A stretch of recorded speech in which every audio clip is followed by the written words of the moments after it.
आदरणीय आचार्य जी और आदरणीय विज्ञान मुनि जी और उपस्थित सभी वरिष्ठ बंधु और हमारे ब्रह्मचारीगण, सबसे पहले तो मैं ये कहूँगा कि इन ब्रह्मचारियों के मुख से जो भी मंत्र सुन रहे थे वो सुन के हमारा मन गदगद हो गया। वैसे मैं पहली बार ही परड़ी गुरुकुल में आया हूँ, तो सभी को मैं जो अभी इन ब्रह्मचारियों की अलावा जो भी लोग हैं सबसे मैं निवेदन करूँगा जोरदार तालियों से उनके लिए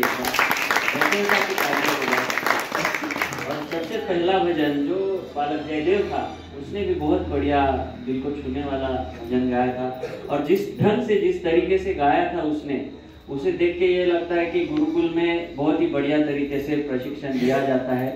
एकदम इतने अच्छे तरीके से उसने भजन प्रस्तुत किया। और मैं भी एक छोटा सा भजन अभी प्रस्तुत करने वाला हूँ, उसका भी आशय थोड़ा थोड़ा उसके जैसा ही है। ईशावास्यमिदं सर्वम यत्किंच जगत्याम जगत, यानी ईश्वर जो है वो सर्वव्यापक है, उसकी नजर से कोई बच नहीं सकता। ईश्वर सदैव हमें सुन जान रहा है, हाँ कि नहीं भाइयों? ईश्वर सदैव हमें सुन रहा है या नहीं? हमें हमारे मन में भी कोई चीज उत्पन्न होती है तो उसे पता चलती है ना। तो अगर मेरे मन में पाप उत्पन्न होगा तो उसका फल मुझे मिलेगा कि नहीं? मिलेगा। मैं अगर करनी से कुछ पाप करूंगा तो उसका फल मुझे मिलेगा कि नहीं? मिलेगा। लेकिन मूर्ख लोगों को क्या लगता है कि मैं जो कर्म कर रहा हूँ उसका फल मुझे नहीं मिलेगा, लेकिन पक्का मिलता ही है। लेकिन हमें सोसाइटी में कई बार दिखता है कि पाप करने वाले को जल्दी फल नहीं मिलता है। जैसे हर चीज के फल मिलने की एक समय रहती है। जैसे हम मराठी में क्या बोलते हैं, कोथिंबीर। कोथिंबीर लगाने के बाद कितने दिन में आती है दोस्तों? महीना नहीं, 15 दिन में आ जाती है कोथिंबीर। और मेथी लगाएंगे तो थोड़ा ज्यादा समय लगेगा। आम का पेड़ कितने दिन के बाद देगा? 4-5 साल। यानी हर चीज का फल मिलने का एक निर्धारित समय है। उसी तरह से हर कर्म का फल मिलने का एक निर्धारित समय है। उसके दरबार में हर किसी का लेखा जोखा है। इस आशय का एक छोटा सा भजन है, मैं आपके सामने प्रस्तुत कर रहा हूँ। मेरे दाता के दरबार में सब लोगों का खाता हो, मेरे दाता के दरबार में सब लोगों का खाता।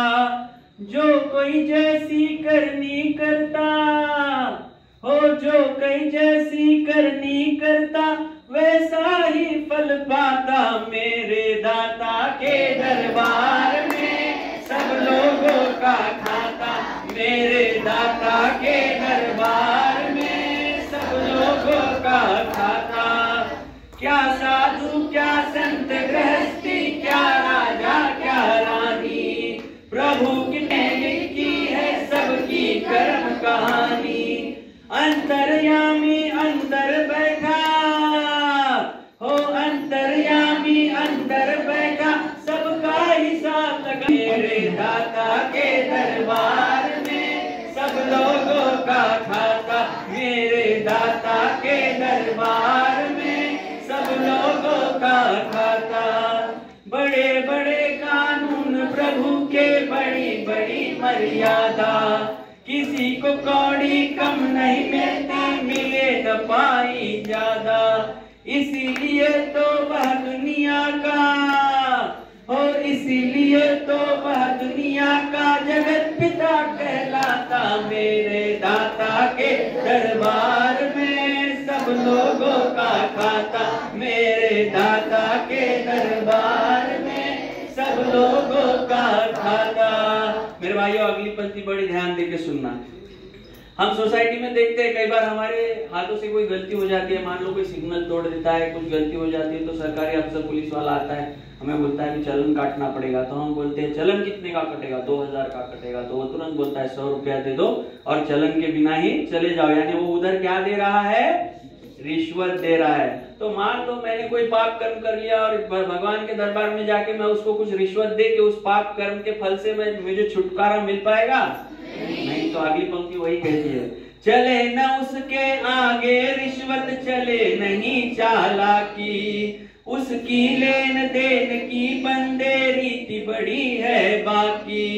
समझदार तो चुप रहता है, मूर्ख शोर मचाता। मेरे दाता के दरबार में सब लोगों का खाता, मेरे दाता के दरबार में सब लोगों का खाता। खाता, इसलिए आगे बोला है उजली करनी कर ले बंदे करम न करियो काला। उजली करनी कर ले बंदे करम न करियो काला।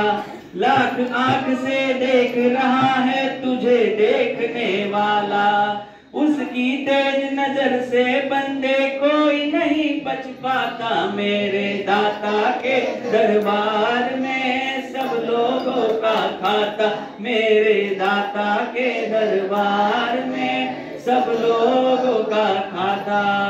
धन्यवाद। ओ बहुत सुंदर भजन आदरणीय श्री कपिल जी ने प्रस्तुत किया।